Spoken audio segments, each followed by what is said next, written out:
Welcome to another episode of Progress, Potential, and Possibilities, discussions with fascinating people designing a better tomorrow for all of us. I'm your host, Ira Pastor. Welcome, everybody, to another episode of our show today, bringing you another really awesome guest involved in science and technology, creating a better and safer tomorrow for all of us. Today, we are honored to be joined by Edward Yu.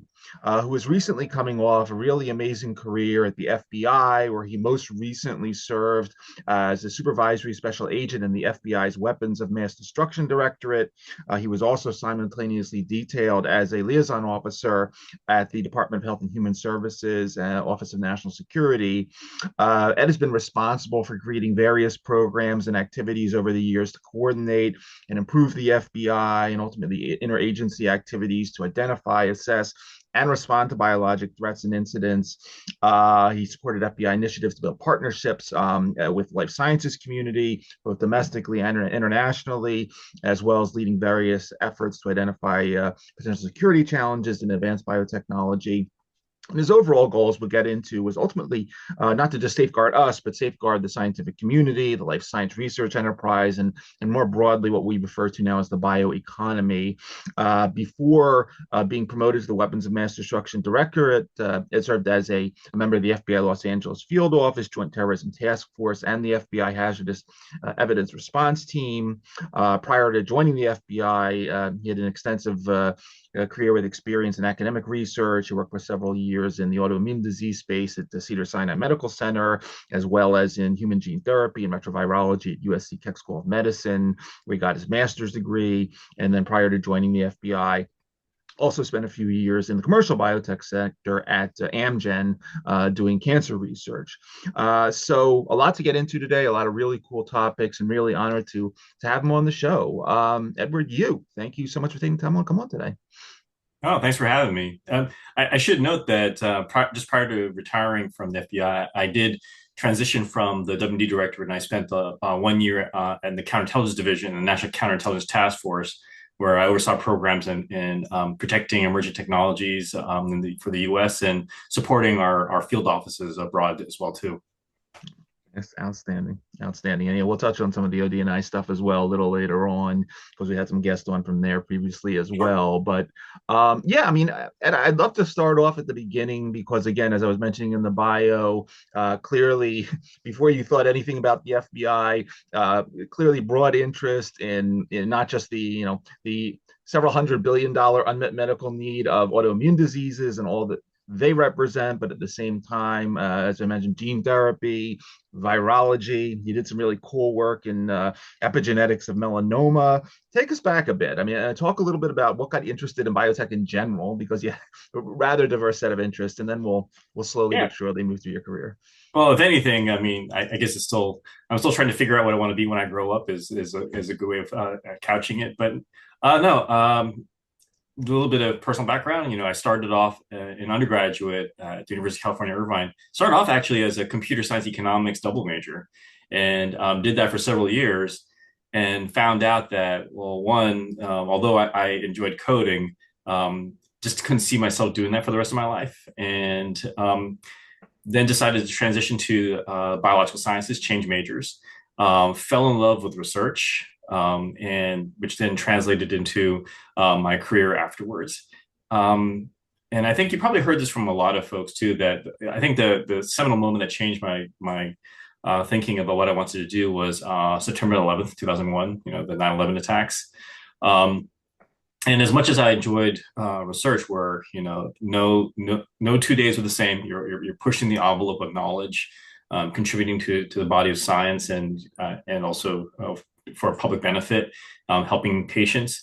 I needed to do something more. Wanted to do something that had direct effect, and so applied to the FBI and was pleasantly surprised to be accepted.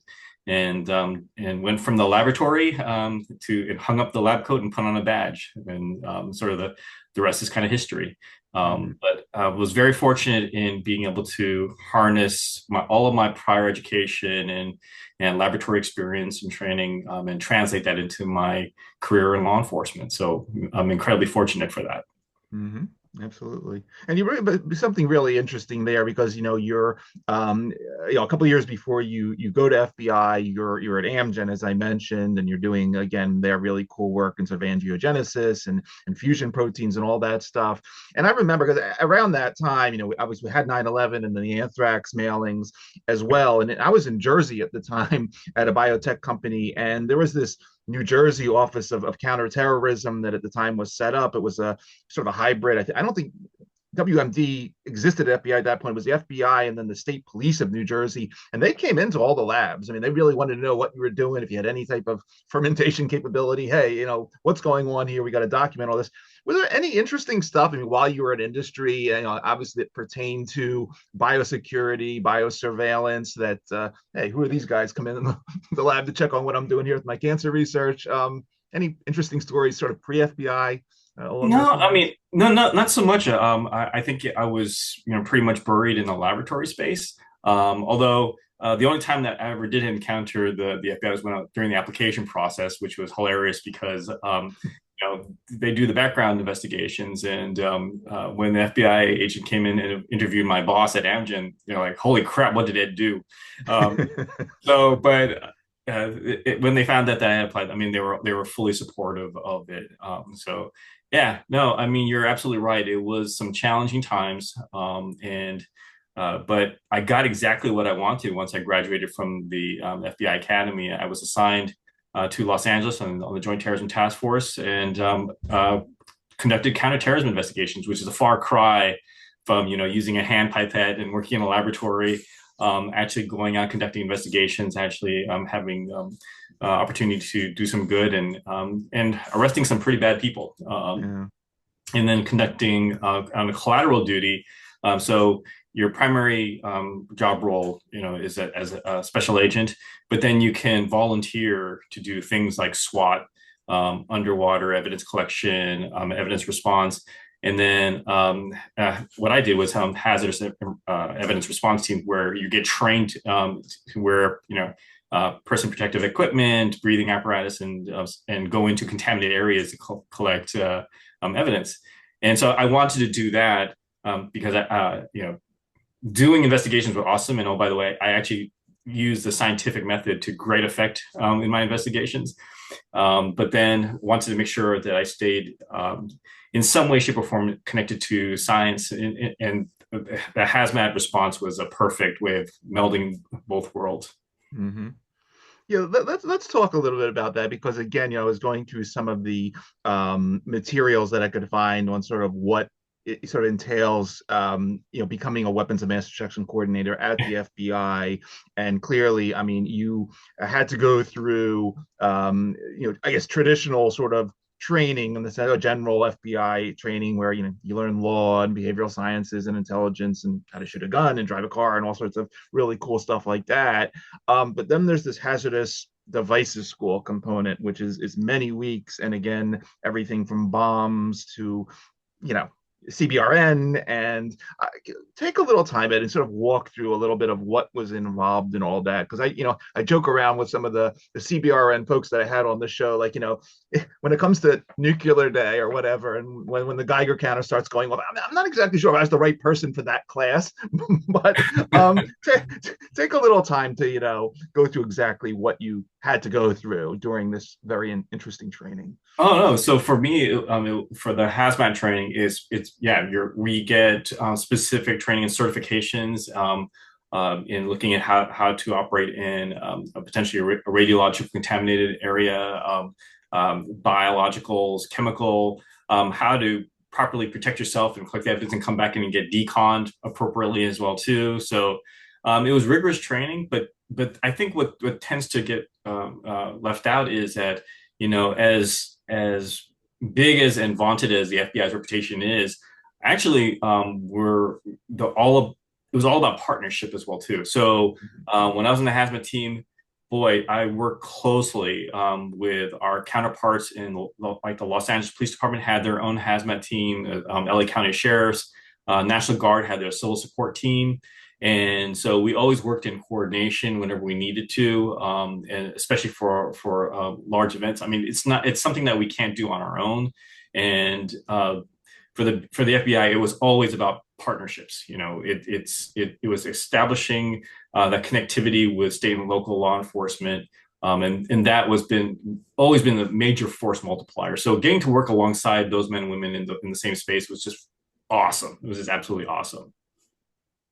And talking about some of the really bad guys, and again, whatever you can talk about, please. But I think I also read that you were one of the projects you were involved in. I guess at the time, this was 2009 or so, was when some idiot decided to mail some rice in, I think, to the White House or something. And I don't know, just any interesting stories along those lines that you can relay. I mean, like arrest this guy, like, hey, this is pretty dumb.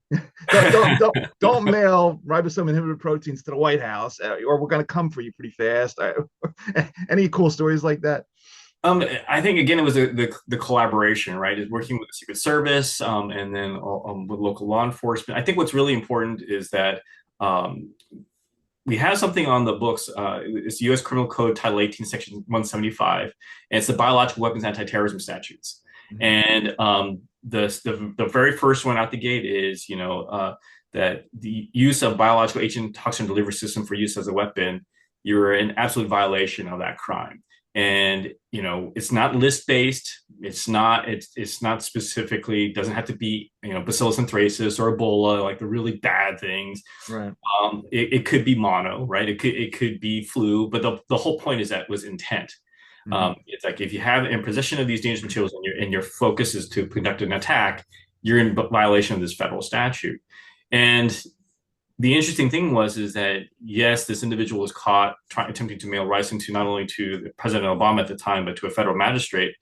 Mm-hmm. One of the interesting things is that it's a good thing, but you don't encounter these violations, and how do you prosecute these violations as well too? So what was really interesting was our laboratory division is really good in collecting the evidence and collecting forensic analysis.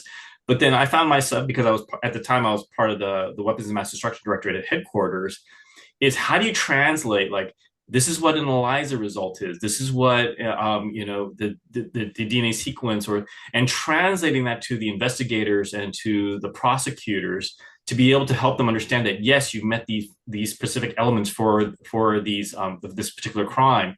And that was so key, right? So and being able to be in a position where you're bridging the world between science and law enforcement in a really in a substantive way was very profound.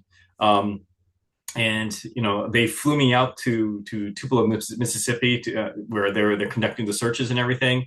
And so just to be able to basically translate the science for the prosecutors, for the investigators, and then successfully convict the individual, who then subsequently got, I think it was an 18-year sentence in prison for that. Mm. So, thankfully we don't have to exercise those statutes, but man, when the balloon goes up, you have to be in a position to be able to translate that. So I'm still incredibly, thinking very fondly of the investigators who conduct that, but then to be in a position to be able to support that effort is really, really awesome. Mm-hmm. Awesome. And in November 2015, you're interviewed for the journal Molecular Biology of the Cell. And the title of the paper or the article is Biosecurity in the Age of Big Data, Conversation with the FBI. And, you talk all about, some of the things we've been talking about so far, but you make this point that, hey, biosecurity, although we thought about, okay, here are these pathogens, toxins, whatever, you say we have to widen the aperture of what biosecurity will mean in the future. And you talk about personalized medicine, and personalized medicine concepts obviously can, be leveraged for personalized bad stuff. Data and safeguarding data and the ability to, ultimately safeguard science. And we'll be getting into more of that. But obviously a lot going on in this period, both in bio and tech biotech, whatever you want to talk about. But say a few words about this, because I think this is a sort of an important inflection period where it's not just about the poisons and toxins anymore, but data and all these other really important tools that are online now that were coming online then. Yeah, no, actually, you framed it perfectly. So, when I first got to the WD Directorate, it was how do you enforce the biological weapons anti-terrorism statutes, and then they layered on like, okay, Ed, what are the current and emerging biological threats that we should be thinking about? And so, if initially focus on dangerous pathogens, dangerous viruses, bacteria, toxins, and the technologies that are associated with that, and I think almost a full decade before people even understood what synthetic biology was, right?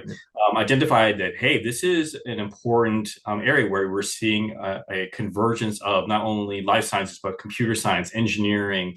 It means that it's going to help the rapid evolution of biotechnology, but it also means there are going to be more players. It's not just necessarily working in a high containment laboratory, but now you got computer coders, right? You got engineers, material scientists that are going to be working in this space who may not know what biosecurity means, right? So looking at that and bringing it to the FBI, bringing it to the interagency was really important. And then bringing the community members in, the actual practitioners. And then when I focus on that, then realize that, hey, synthetic biology also is going to be developing applications, right? Whether it's going to be precision medicine or some other development or tool. And then that's when we started thinking about AI. And so way back in 2014, recognized that, well, wait a minute, if you're going to have these applications, you need data. And I rubbed a lot of computer scientists the wrong way. AI needs data way more than data needs AI. And we tend to forget that, we're always looking at the latest and greatest AI, the newest version of a large language model, and then realize that, well, at the end of the day, it ain't nothing without data. And so with that as a mindset, you kind of look around back then and I realized this, well, wait, if your genetic information, if you lose that, there's no getting it back. Like if you're a victim of identity theft for your credit card, you can change your card, change your PIN code, but once your genetic information is gone, it's gone. And that's an intimate information of who you are.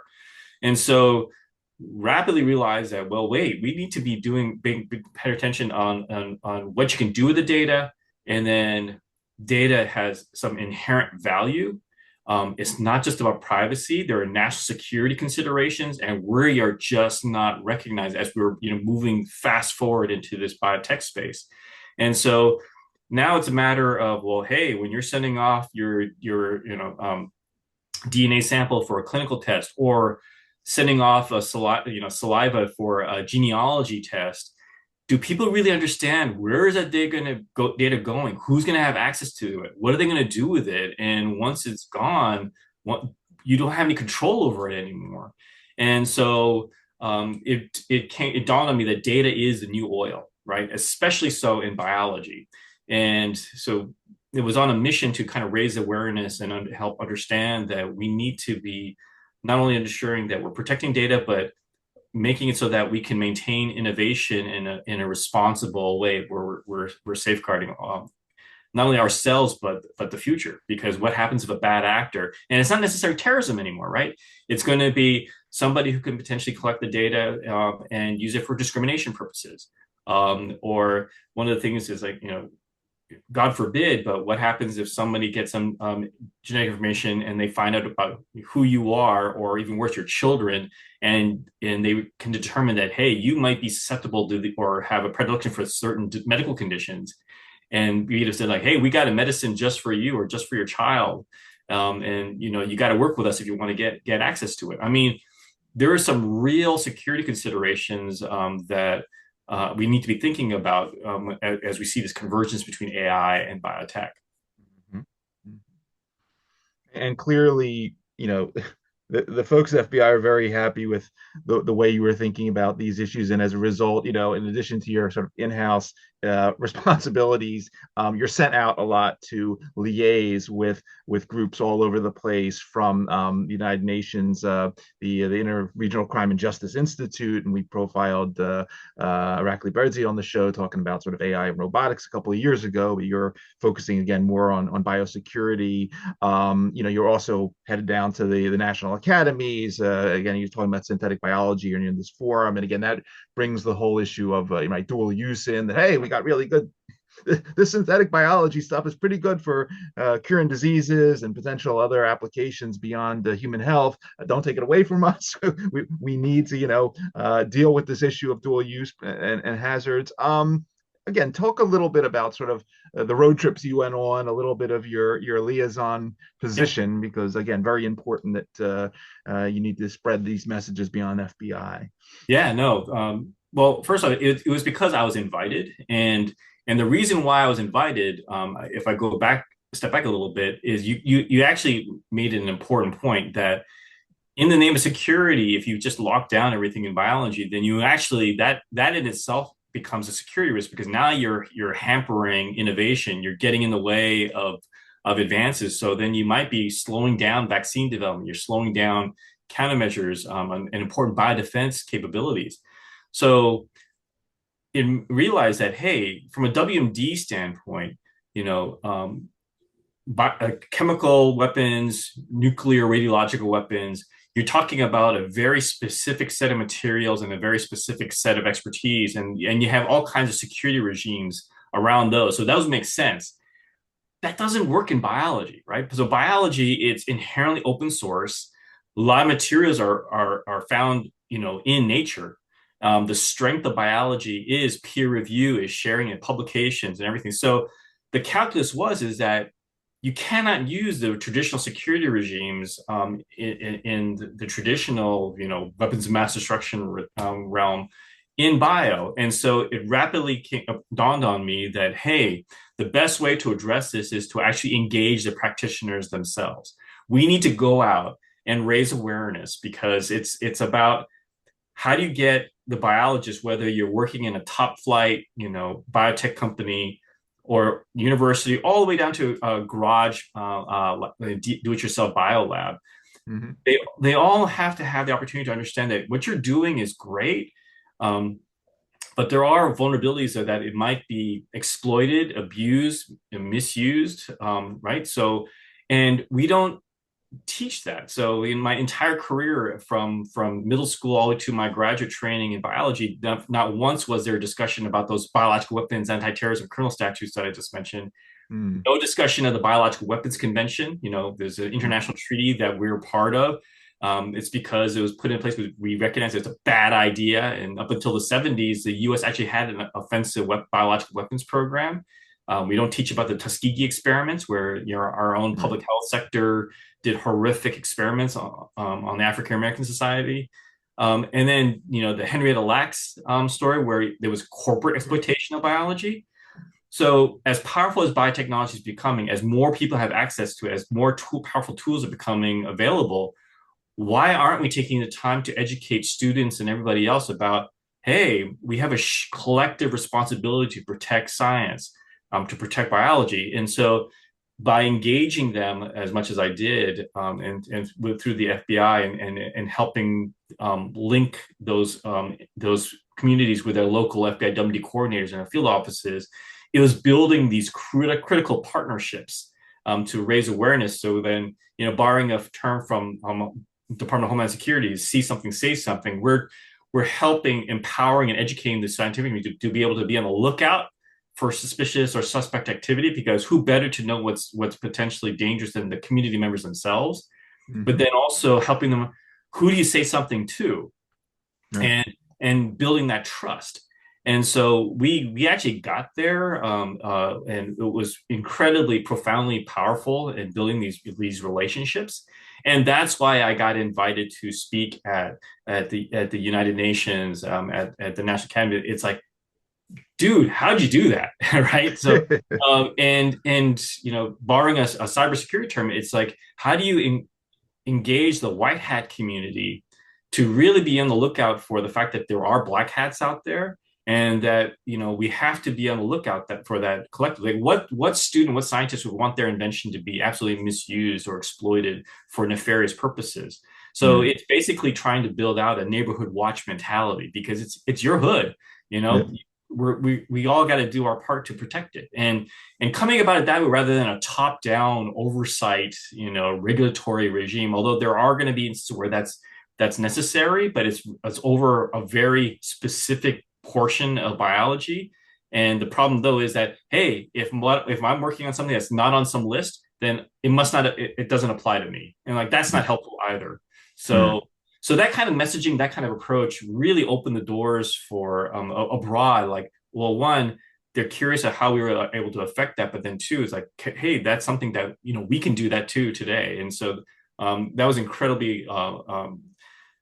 It was a great way of opening the doors and helping them. It's a different approach because it's not just like put guns, guards, and gates around all of that. It's like, Right. it's not going to work for biology.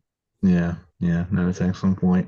Really excellent point. Yeah, sorry about that. I got on my soapbox a little bit there. No. It's important, and it leads nicely into where I'm going next, because again, talking about this important role, you see, you keep getting detailed out for these important liaison positions, and the next one's really important, in the sense that you go back to Washington, and you're detailed to this really interesting role. I'd like to learn about what the Office of National Security at HHS is all about, but you're there 2019, coordinating law enforcement, various security interchanges between HHS and FBI. COVID comes along a little bit later, and then you're really in the middle of it. And again, had the opportunity to profile, Colonel Vic Suarez, who's actively involved in Operation Warp Speed, David Boucher from ASPR, and a lot of these folks. You're involved in Operation Warp Speed. You're involved in, the thinking of the bigger issues with regard to the bioeconomy and vaccine supply chain. Take a little time again and talk about these experiences, because clearly, big things happening while you're on this important detail. Yeah, no, it's a matter of, I guess it depends how you look at it. It's like, it being in the right place at the right time, or the wrong place at the wrong time, or the right place at the wrong time. I mean, it's yeah, no. So I was seconded to Department of Health and Human Services through a joint duty assignment. So the JDA program is a great way for individuals like myself in government to be able to rotate to different agencies, because that diversifies your experience and gives you a different exposure to different missions. And so it was a natural fit for me, considering again my background in biology. So went there, and the Office of National Security basically is just that. It's an office within HHS to be able to help with national security issues impacting the organization. So looking at counterintelligence, looking at insider threat issues, and there's similar offices across the executive branch. But it's particularly important for them because they're considered a non-Title 50, so they're not part of the intelligence community, and so it's an important bridge. So to be able to come somebody like from myself, from a law enforcement agency, to go to our partner agency to kind of bring that expertise and build that liaison, that bridge between us. And then, to your point, got there at late 2019, and then bam, COVID-19 hits. And like, well, hey, you're a special agent. You have a background in biology. Come on over to Operation Warp Speed and help us out. So, no, it was an experience of a lifetime, honestly. I mean, it was hellish hours. got to work side by side with the men and women from predominantly from the Department of Defense. They're manning it 24/7. Just to be able to contribute to that effort, and to ensure that the COVID mRNA vaccines were manufactured, scaled up, and distributed not only here in the U.S. but abroad, and to assure the safety and security of that was truly remarkable. And again, there were times where I got to be the sort of the bridge for, think about it, at the time we had to deal with, there were counterfeit vials of vaccine, counterfeit vaccination cards. So, unfortunately, there's always a criminal element as well, too. So if you think about it, it's how do you protect the proprietary information about the manufacturing of the vaccines? How do you ensure that, the patient population, which was all of us, it wasn't, we were vulnerable, and how do you ensure the criminal element doesn't take advantage of that? So there were a lot of behind the scenes activities that, again, it was a fully team effort between, the Department of Defense, FBI, HHS, FDA, Homeland Security. I mean, we all pulled together to make sure that we got the therapeutics and the vaccines where they needed to be on time, and to be able to save as many lives as we could. And it's a shame that we don't talk about that as much as we could. That was a Herculean effort, and we did it in such short order and saved countless lives, if you think about it. And just to say that I contributed in some small shape and wave form, I'm incredibly honored to have been part of that. Mm-hmm. So a bio nerd was at the right place at the right time. No, but interesting. Speaking of bio nerds, I just want to, a sort of small tangent here, but I think it time-wise, because this article was published, I think, right at the end of your time per the office at HHS. And I sort of found this in your social post from a little while ago, but this article, this was in the Los Angeles Times. It was entitled "Biohackers at the Gate: The Untold Story of How Do-It-Yourself Experimenters Wage War on COVID." Now, we've talked a lot about the different parties here. Biohackers, we've not really touched on yet, but this is a very interesting article where you sort of talk about sort of the extremes, right? I mean, there's a lot of weird stuff, let's say, you can do in your bathtub nowadays with very cheap tools that are kind of questionable. But you also point out in this, a lot of really good science can be, at least started in sort of the biohacking domain. That doesn't always mean, hey, I'm going to shoot some low, some low dose of Ozempic in to lose a little extra weight or anything. There's more than that going on here.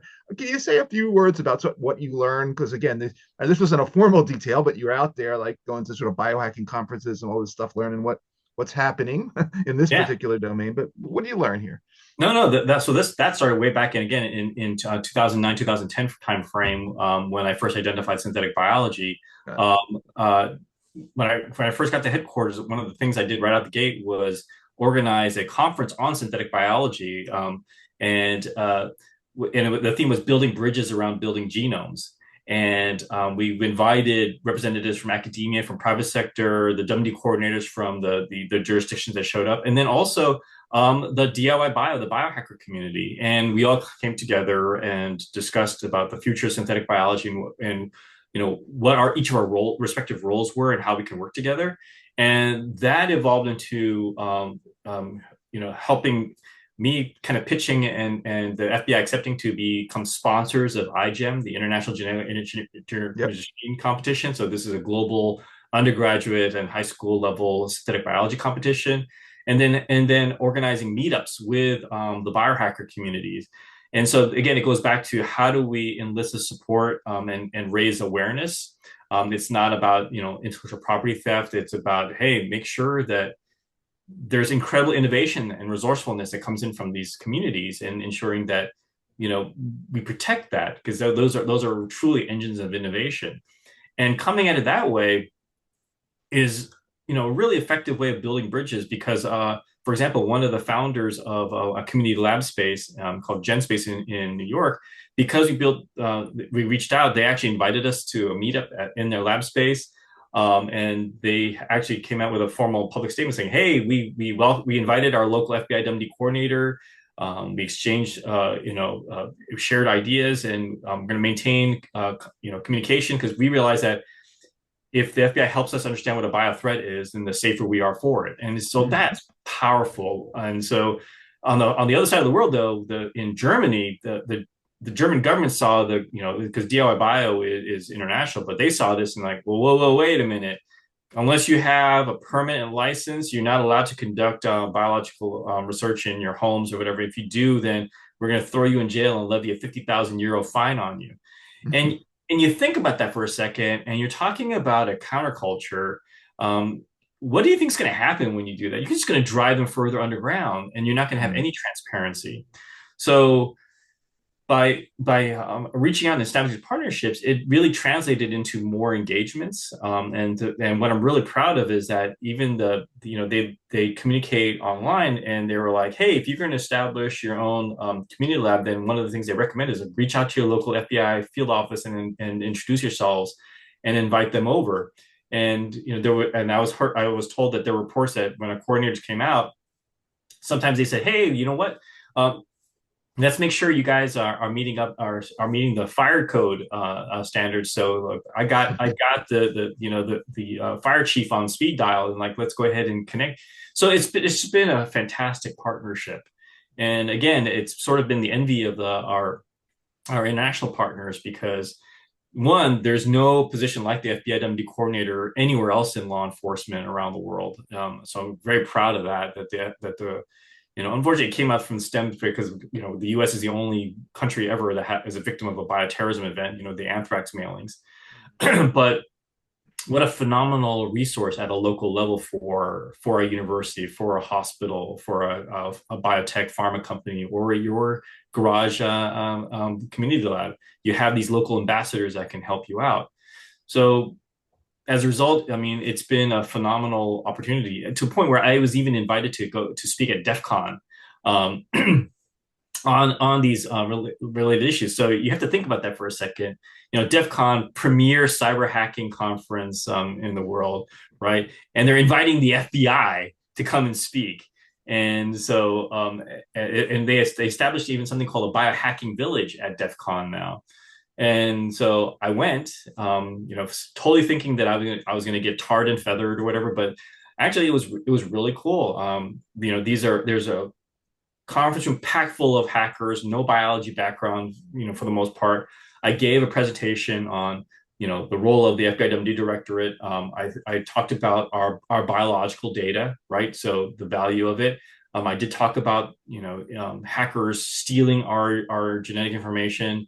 Some of the largest ones were were identified to have been Chinese-based hackers. And so I'm thinking, hey, think about this for a second. Your most intimate information might be been hacked, stolen, and residing somewhere in China now.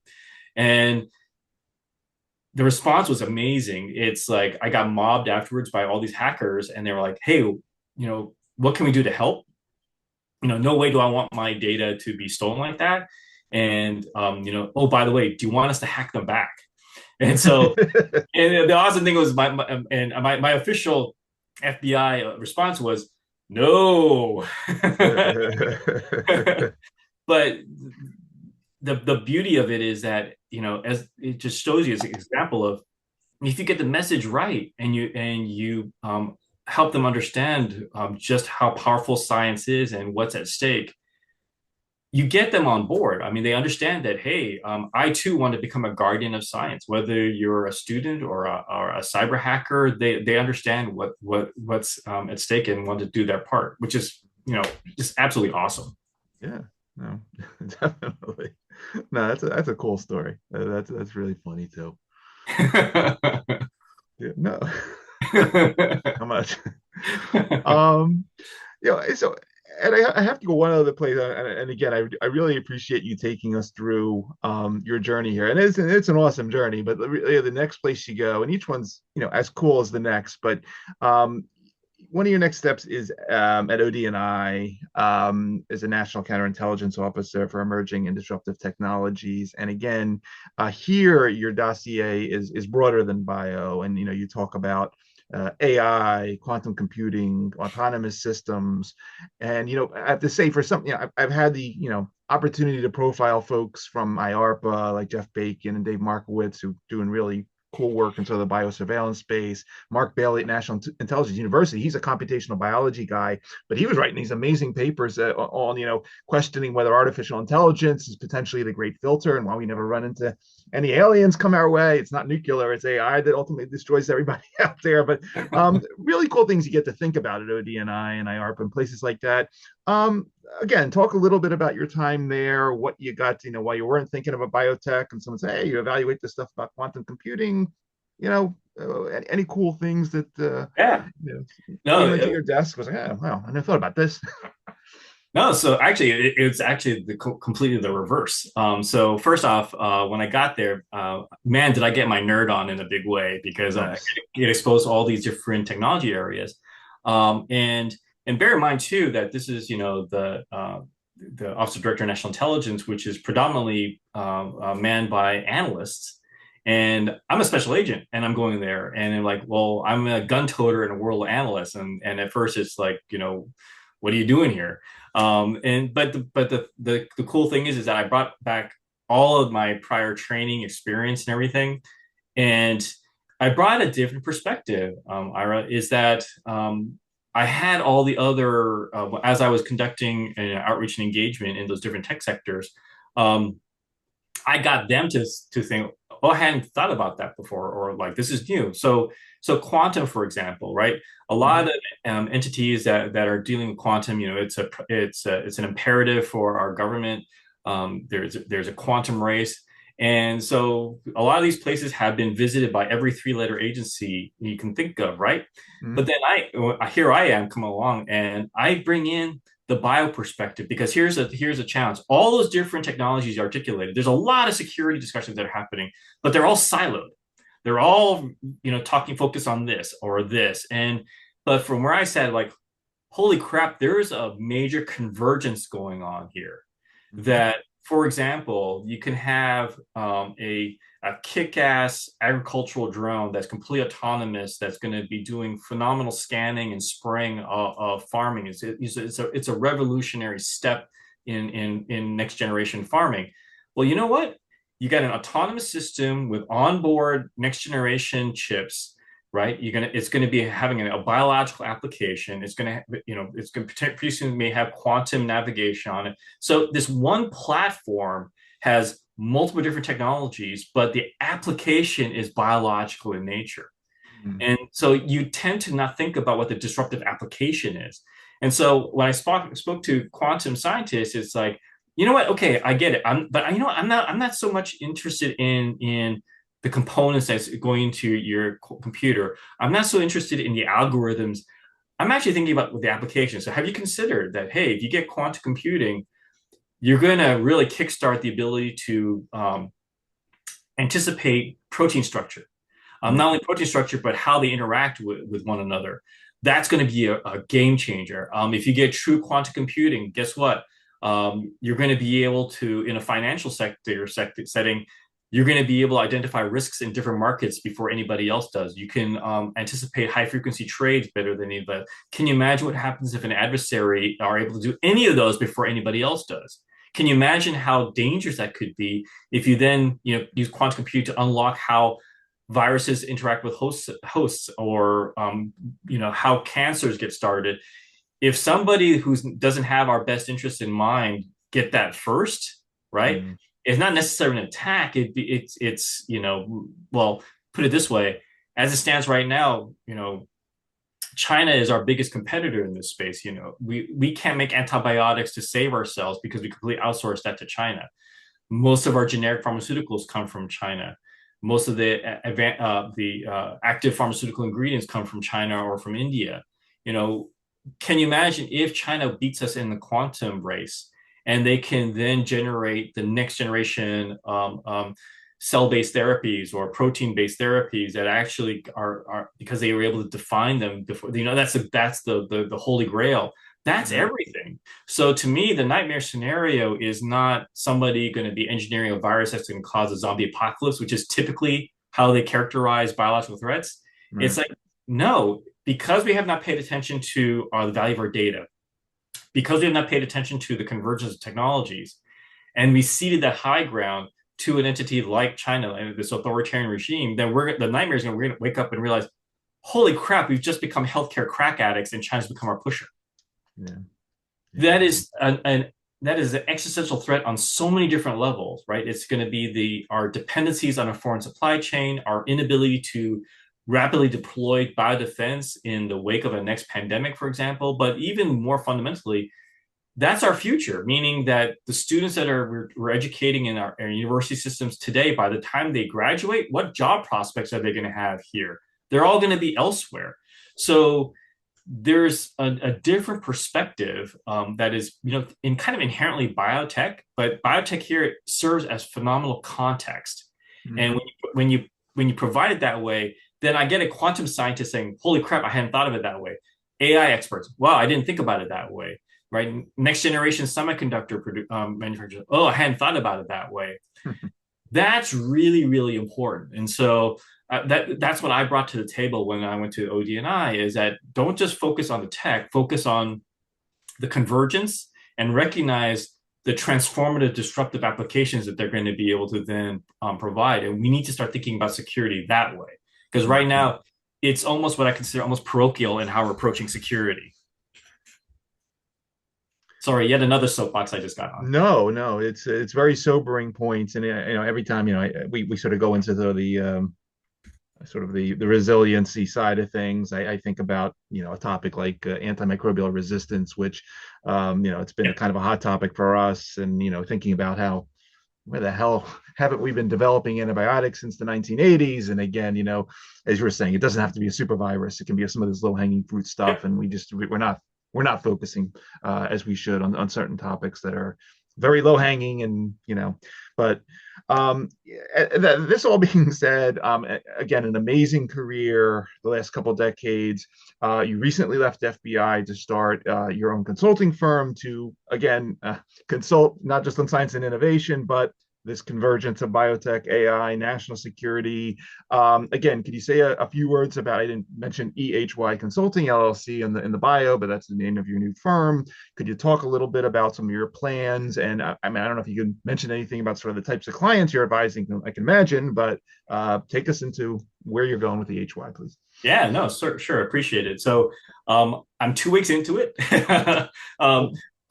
But I think you got a little bit of a taste of it, though, right? Is that I'm bringing in what I would like to think is a really unique perspective, holistic perspective, that it's not just consulting and advising on technologies, but looking at it from a second, third order impact, right? Looking at the application, understanding strategically, what does this mean? Mm-hmm. So, and I think personally, too, that I spent many years, I guess, quite sort of like being like Chicken Little, doing the warnings, but I don't want to downplay too much, but building the phenomenal partnerships as a result. And then I forgot to mention that if you're successful in building those bridges, it's not just a one-way street, meaning that you get a 911 call, but what's happened now is that even the level of students, they're now perceptive enough to say, hey, we understand that this is the next technology or this application that's coming down the pipe, it's over the horizon.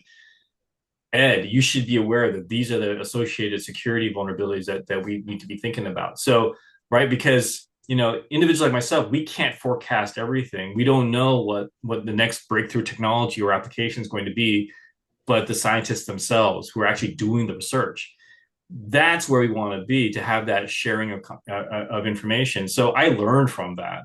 Mm-hmm. And so I'm never going to stop learning. And so in my consulting capacity is still, maintaining a pulse on what the different advances are, then having the ability to then translate into what is that potentially, sometimes it might be orthogonal in what the application might be, but then translating on what are the potential security risks? And then more importantly, not just mitigating those risks, but then what are the potential greenfield opportunities that we're missing out on? And making sure that we don't cede that opportunity to somebody else because we just weren't thinking about it along those lines. So So all that training experience, I like to be able to bring it to the clients, whether they're in private sector, academia, or maybe even back to our own government. But I'm on a mission. I'm on a personal mission that, especially from a bioeconomy standpoint, there is so much to lose, but honestly, there's even so much more to gain. And I want to make sure that we position ourselves to be able to continue innovating and making sure the U.S. Retains its ability to be the powerhouse of innovation. To me, the losing scenario is that, well, what happens if suddenly internationally the U.S. is not the place to go, right? And just to kind of highlight the anecdote, an important anecdote. So I do this, engagement and this about synthetic biology, and so I immediately had a professor come up to me, coming from a top tier university here in the U.S., and said, "Hey, Ed, I just excuse me, I got invited to go to this conference with a group of my students. It's an international conference in China, and so based on what you said, should I not go?" And my response was like, "Hell no! You need to go. You need to go to represent. You need to go to show this is why your university is top notch.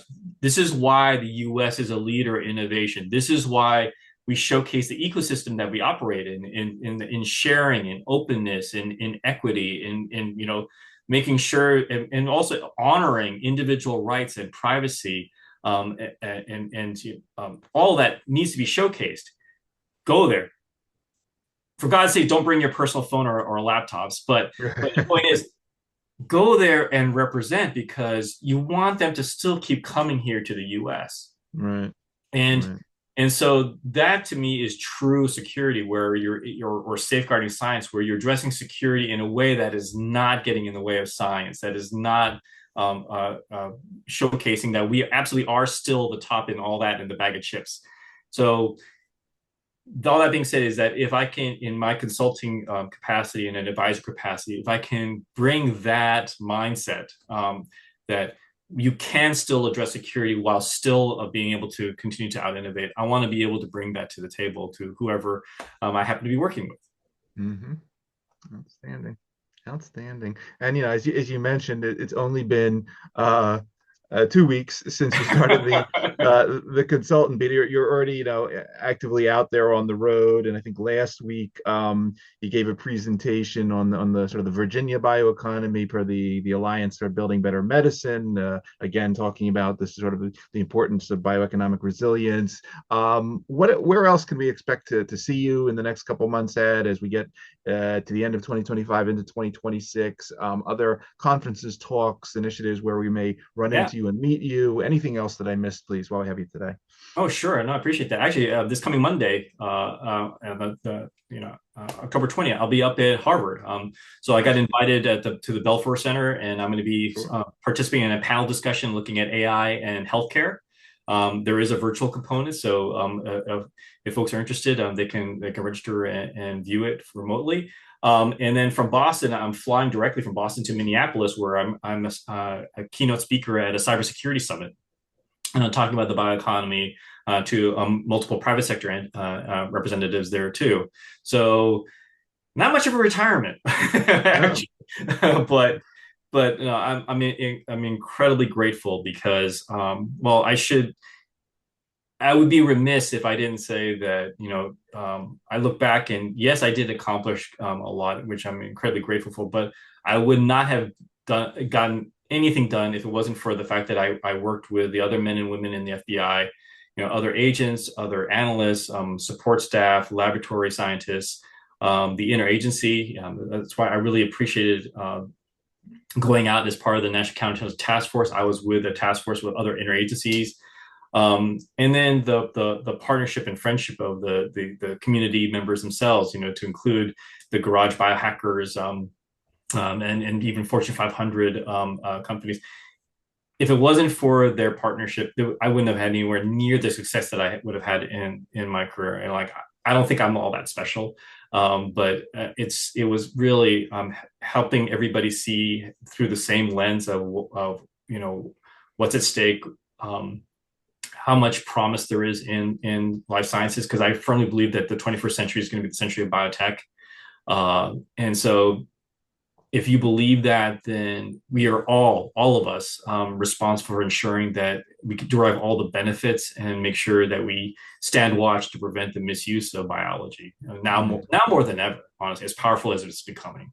So, yeah, no, I mean, I'm going to keep fighting the good fight, and do what I can to ensure that, well, I have young kids who are in college, and my youngest is in high school. I'm doing this. I want them to have a good future as well. I mean, right? So I think that any parent would want to say that. So it's just my way of doing it for them. Yeah, I'm in the same boat as you. Although I have three, and none of it. Well, one of my daughter, she said I like my genetics class, but I don't think I'm going into biotech now. So I'm like, all right, whatever, it's cool. The other two are into physics and psychology, so they're past the window. But whatever. But no, it's again, it's very impressive, Ed. And where you started, where have you gotten with this, and it's just I look forward to continue. As I mentioned before, I look forward to having you on the show for a couple of years now, and I'm glad we had the opportunity to do this. But I really will look forward to continue to follow you as you build the consultancy and continue to fight this important fight. But really, really inspiring stuff. Again, for everybody out there that's going to be listening to this episode across the various podcast networks, or who will be watching on the YouTube channel. Again, you've been spending time with Edward Yu. Check out EHY Consulting LLC, doing really amazing work to safeguard science and innovation at this amazing intersection of biotech, of emerging technologies, of national security. Again, Ed, thank you for taking the time out of your schedule to talk to us for a little while today about everything you've been doing. Thank you for what you do. And as we like to say here on our show, thanks for helping to create a better and safer tomorrow for all of us via the type of work you're doing. Really a great story. And I really appreciate you sharing it with us. Well, thanks for having me again. Really great having you.